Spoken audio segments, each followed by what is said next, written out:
People think firewood is simple. Cut it, stack it, burn it. But then winter hits and their fire smokes like an old tractor and barely warms the room. Firewood looks easy. It isn't. It punishes mistakes fast.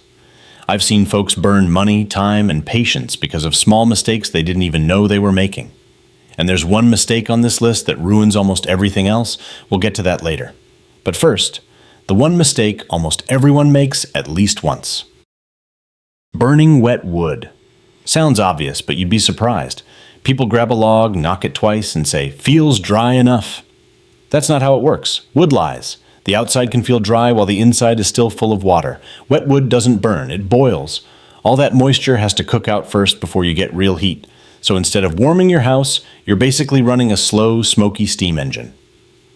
Not exactly what you signed up for. You'll notice it right away. Thick smoke, lazy flames, a fire that just won't catch properly. And meanwhile, your chimney is getting coated in creosote, that black sticky stuff that loves to catch fire at the worst possible time.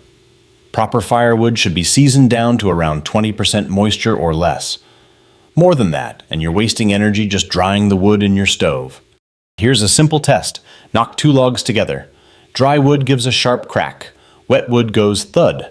Dull, heavy, almost like it doesn't want to be bothered. I once knew a guy who fought his stove all winter. Blamed the brand, blamed the weather. Turned out his wood was so wet it could have started a garden. But here's the thing. Wet wood usually isn't the real problem. It's a symptom of something people do long before winter even starts. Stacking wood wrong. Now, stacking sounds like a boring detail. It is not. It decides whether your wood dries or slowly turns into a soggy mess. Most people stack wood in a tight pile. It looks neat, feels organized, but that neat pile traps moisture like a sponge. No airflow, no proper drying, just wood sitting there sweating. Wood needs wind, it needs sun, it needs space to breathe. Without that, you are not seasoning wood, you are preserving it in the worst way possible. Get it off the ground. Use pallets if you can. Leave small gaps between rows so air can move through. Cover the top to keep rain off, but leave the sides open. Let nature do the work. When people wrap the whole stack, they think they are protecting it. What they actually built is a perfect little mold factory. Warm, damp, sealed. Exactly what fungi dreams about. I once saw a guy proudly show his stack, fully covered like it was ready for winter. Smelled fine from a distance. Up close, it had the charm of a swamp. Good stacking turns green wood into clean burning fuel. Bad stacking turns it into frustration. But here is the part most people miss. Even perfect stacking cannot fix wood that started off wrong in the first place. Cutting wood at the wrong time. Timing matters more than people think. Trees cut in late winter or early spring tend to dry better because sap levels are lower and the wood starts off lighter.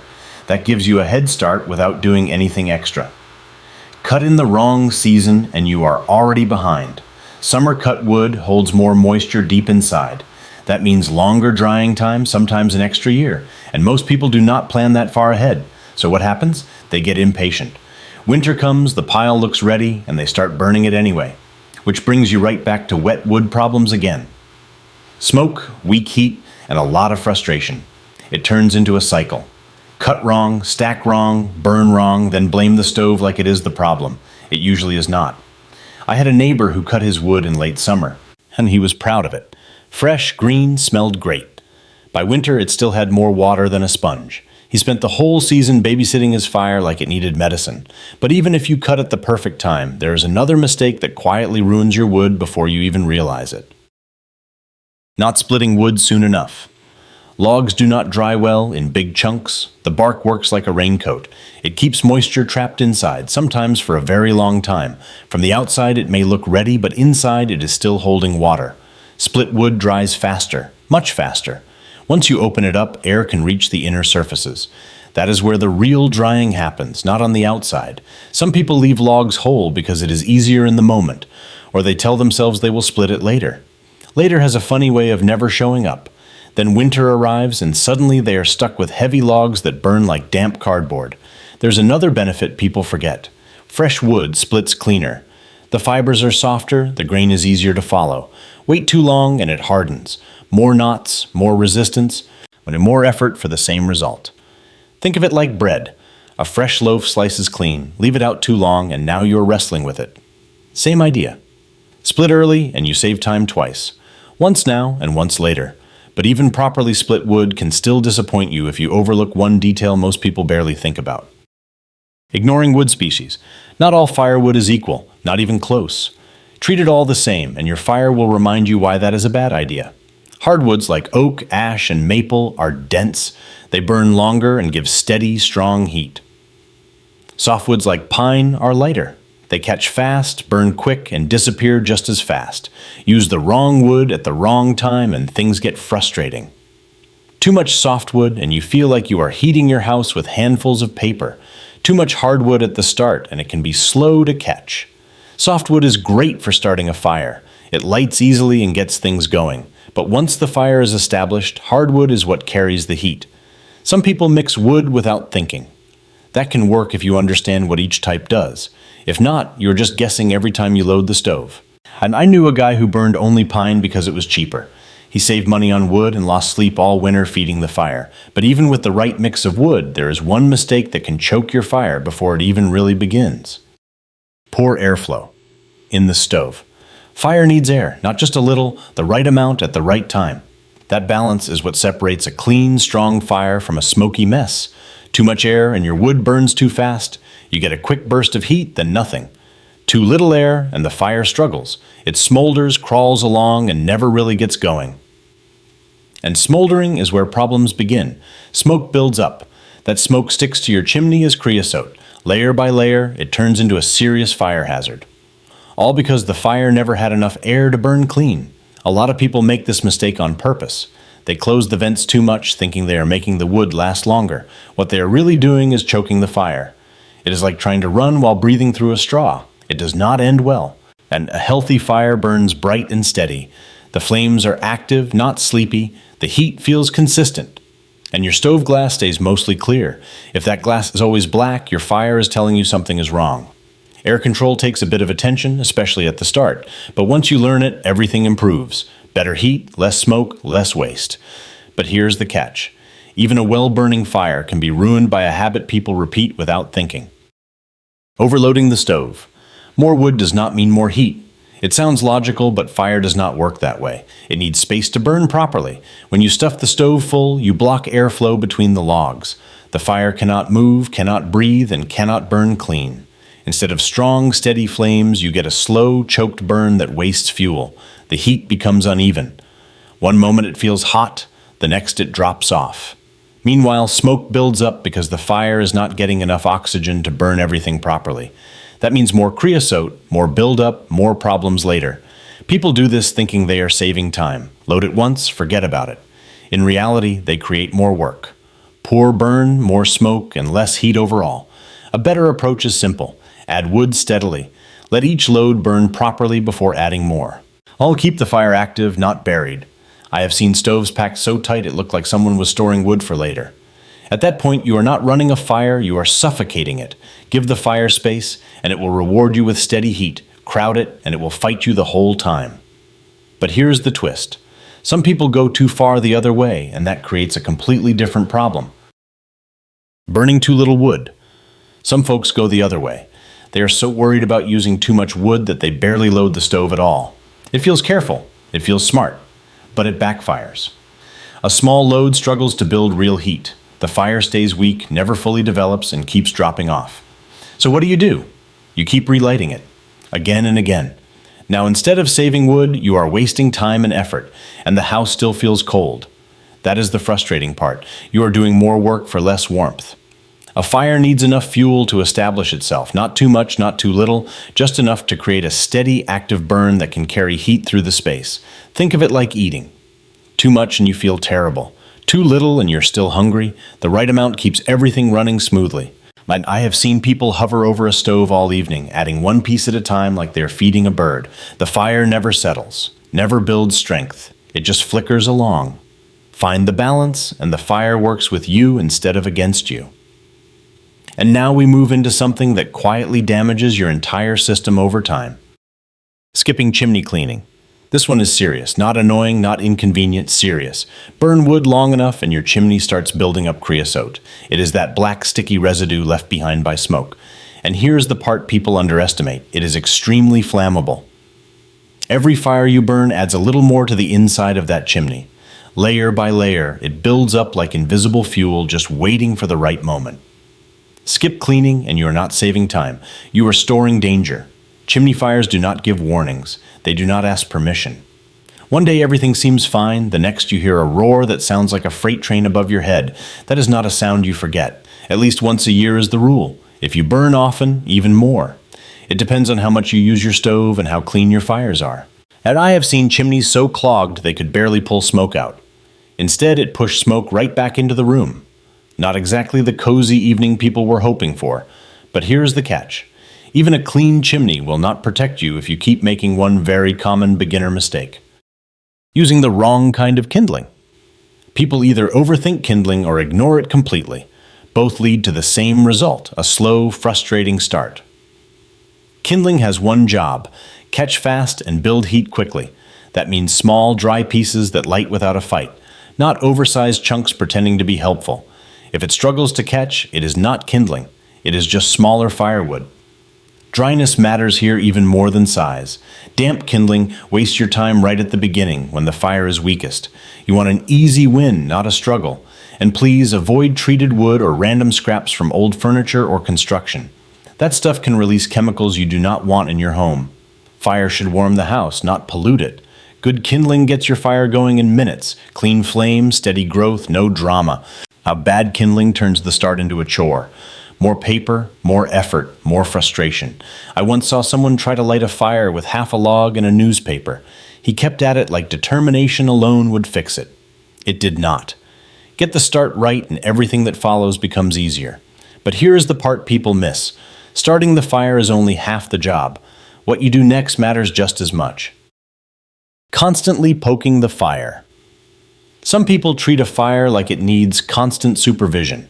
Every few minutes they open the door, poke the logs, shift things around, then do it again. It feels like control. It is not. All that poking does is disturb the burn. Every time you move the wood, you break the structure the fire is building. Heat drops, airflow changes, and the fire has to rebuild itself again. Over and over. A good fire finds its rhythm. It settles into a steady burn where everything works together. The air, the fuel, the heat. When you keep interfering, you interrupt that balance. It is like stirring soup every 10 seconds. You are not improving it. You are just making a mess and wondering why it never settles. There is a time to adjust the fire, especially early on, but once it is going strong, the best thing you can do is leave it alone. Let it work. I have seen people spend the whole evening tending a fire that would have burned better without them. And while we are talking about habits, here is one that ruins your wood before it even reaches the stove. Storing wood indoors too early. People like to bring in a big pile of wood and feel prepared. It looks smart, feels efficient, but it often causes more problems than it solves. If that wood is not fully seasoned, bringing it inside does not fix it. It just traps the remaining moisture in a warmer space. That can lead to mold, damp smells, and wood that still does not burn properly when you need it. Then there are the bugs. Wood stored outside naturally carries insects. Most stay quiet in the cold. Bring that wood inside and suddenly they wake up. Now your firewood pile becomes a small hotel with moving guests. Not exactly what you want near your couch. The better approach is simple. Bring in what you need for a few days. Let it stay dry and warm, but do not turn your home into a storage shed. And keep the main supply outside where it belongs. I have seen people stack half a winter's worth of wood indoors and then wonder why things start crawling out of it. That surprise never gets old. Store smart and your wood stays clean and ready. But even perfectly stored wood can still let you down if you ignore one simple detail most people overlook. Not checking wood size. Logs that are too big do not burn well. Too small and they disappear too fast. Either way, you lose control of your fire. Every stove has a sweet spot, a size range where the wood burns steady, gives consistent heat, and does not fight you. The problem is, most people never take the time to figure it out. They just throw in whatever fits. Uniform pieces make a huge difference. They burn at a similar rate, which keeps your fire stable. That means better heat, less adjusting, and fewer surprises. Now compare that to random sizes. One log barely catches, another burns out in minutes, and a third sits there doing nothing. You are constantly reacting, constantly adjusting, never quite comfortable. And sure, guessing works when the weather is mild, but when it drops to -10, guessing stops being fun. And that is when you want predictability, not experiments. I have seen people struggle with a perfectly good stove simply because their wood was all over the place in size. Same wood, same setup, completely different results. Get the size right and everything becomes easier to manage. But there is something deeper behind all this. One mistake that quietly connects many of the problems we have talked about. Rushing the process. Good firewood takes time. There is no way around it. Cutting, splitting, drying, stacking, it all works as a cycle, and every step depends on the one before it. People try to rush it anyway. They cut late, split late, or skip steps completely. Then winter shows up, and they burn wood that is not ready. It seems fine at first, but the problems show up fast. Weak heat, more smoke, more effort just to keep the fire going. Every shortcut comes back to you. Maybe not right away, but it always does. Poor burn, wasted fuel, and sometimes real safety risks. That is the trade you make when you rush it. Firewood rewards patience. It always has. Give it time and it gives you steady heat with very little trouble. Try to force it, and you spend the whole season fighting something that should be simple. I have been around wood a long time, and the best stacks I have seen were never rushed. They were planned early, sometimes a full year ahead. No panic, no guessing, just ready when needed. Patience fixes a lot of problems, more than people expect. But even patience is not enough if you ignore one mistake that quietly makes all the others worse. Not planning ahead.